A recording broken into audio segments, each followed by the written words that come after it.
Hey YouTube, we're coming at you for another DVD spotlight, but yet again, it's a VHS. This VHS was an HBO release of Godzilla vs. Biollante. It was released in 1989, I think 88 or 89. It was at least a couple of years after 85. It's supposed to be after Godzilla was sealed in the volcano in 85, that Godzilla yet again reawakens, and at the same time a scientist trying to preserve his daughter's spirit that was reincarnated as a rose, with Godzilla genes creating this horror of a plant called Biollante.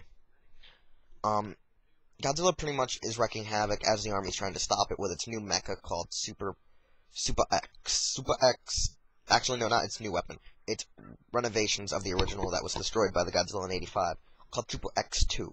The Super X2 is technically an aerial tank thing that could reflect Godzilla's beam back at him, shoot missiles, and try to mess him up.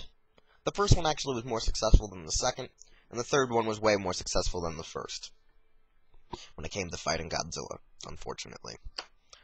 That made me lose my train of thought. Okay, so, the movie was also released through Miramax Films, as I'm reading the back here, because I just saw that in big, bold letters. It's probably one of the hardest to find, I think, out of Godzilla movies, but it was the easiest to find for me because I bought it when it was first released on VHS.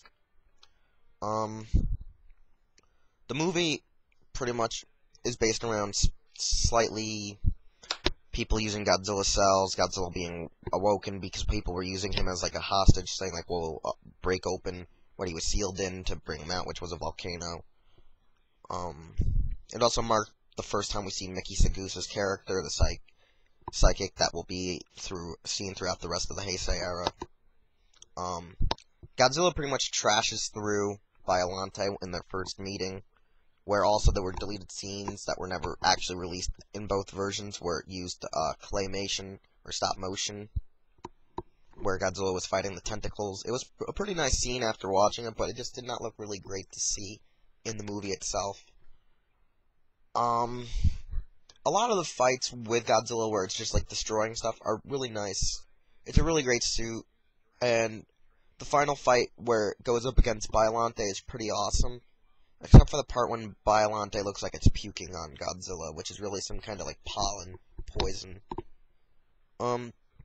It's amazing that when they bring back Biollante, it's not the rose, but it's more of a Godzilla Venus flytrap thing. I'm probably gonna link pictures to it in my reviews, most likely, just because they'll at least give you a description on what these monsters actually look like.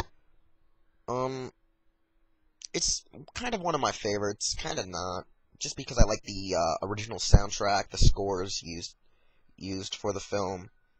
Also, I don't remember, just growing up, it was like one of my first Heisei movies that I saw, so that's one reason why I like it. Usually it's like the first movie that I see out of the series is usually going to be one of my favorites, and that's all I got to say, is that nothing much, just that Godzilla cells, it's all about the Godzilla cells, it's all about Godzilla fighting the army, it's all about, technically, a father who didn't want to be a researcher because of the loss of Godzilla cells. Because of the Godzilla cells, he lost his daughter, and then using the Godzilla cells, he's tried to save his daughter's soul. And it was just a weird thing, and also I think it was made by a fan. Like, a fan wrote it and won, and they got to do the screenwrite in that. So, I mean, it's worth watching, it's worth seeing, it's hard to see, but it's still worth seeing if you get it. Nothing much, just, it was a good Heisei movie. It was not one of the best, but at least it attracted a lot of attention. I know. And that's all I gotta say, is that it was a good attention grabber. So, this was a VHS spotlight on Godzilla vs. Biollante, and we'll talk to you later, YouTube.